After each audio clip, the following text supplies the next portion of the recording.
Sean todos bienvenidos a un nuevo capítulo acá en Tertulia Seda con Sebastián y Daniela. Hoy hablaremos sobre la prensa colombiana en el siglo XX, más específicamente sobre el golpe de estado de Gustavo Rojas Pinilla, para lo cual tendremos en cuenta el contexto, el cubrimiento de prensa, periodistas y medios, y la orientación a la información.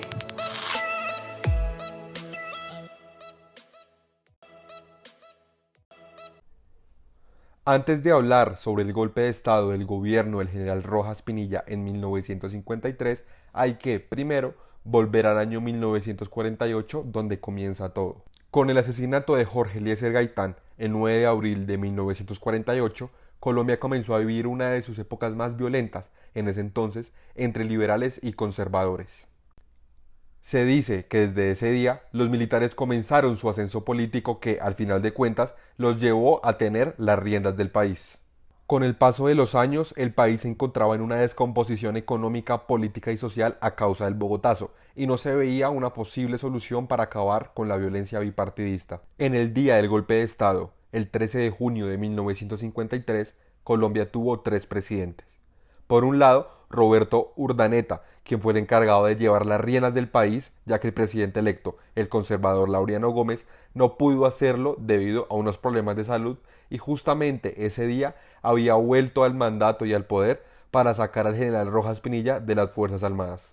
Por último, el mismo general Rojas Pinilla, quien esa noche tomó la presidencia de Colombia con el objetivo de dar fin a la guerra bipartidista y buscar soluciones a todos los problemas sociales, políticos y económicos que vivía el país en ese entonces. La imagen de Gustavo Rojas Pinilla durante su dictadura desde el 13 de junio de 1953 hasta el 10 de mayo de 1957 fue importante gracias a la circulación de imágenes relacionadas con él y sus políticas.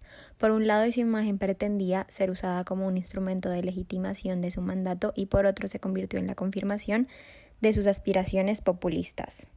Con el fin de divulgar su imagen, el teniente general Rojas Pinilla usó convenientemente la antigua Oficina de Información y Prensa del Estado, la ODIP, creada en el gobierno de Laureano Gómez. La ODIP dependía de la Presidencia de la República y su fin era el control efectivo de la prensa y la radio, además de la difusión de las noticias oficiales y la propaganda de las actividades y programas del gobierno.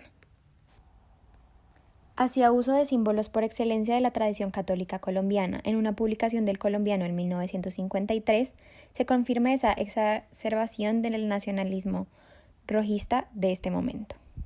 Las noticias reflejaban la tempestad política entre 1951 y 1953. El 14 de junio de 1953, El País y El Colombiano en primera página informaron del golpe de estado de Rojas Pinilla.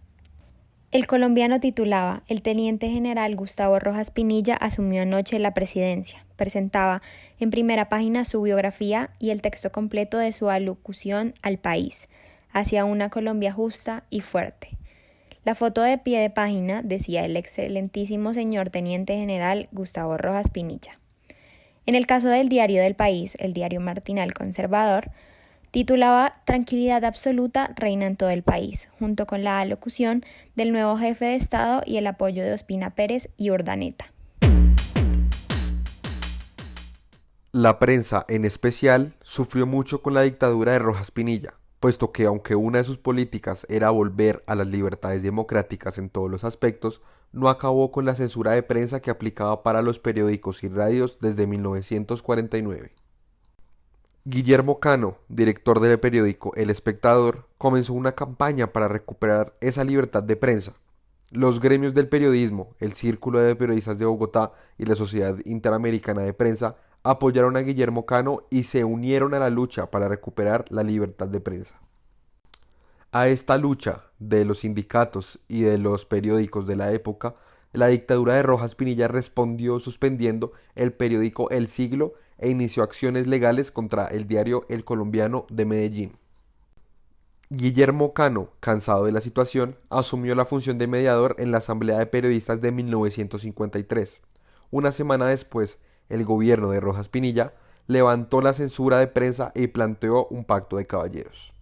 Esta fue una lucha conjunta liderada por el director del periódico El Espectador para poder recuperar algo tan esencial en el periodismo como lo es la libertad de prensa. Como se muestra en las publicaciones de los distintos medios, se enaltecía el hecho del golpe de Estado, se mostraba como un terreno nuevo al que se iba a adentrar el país y se enaltecía más que nada la figura del general Rojas Pinilla. Esto evidenciado en el uso de palabras como el excelentísimo señor presidente. Se hablaba de tranquilidad y de que simplemente se asumió la presidencia, mostrando así una postura pro gobierno por parte de los medios y posiblemente ligada a los temas de censura que manejaban en el entorno nacional en esta época.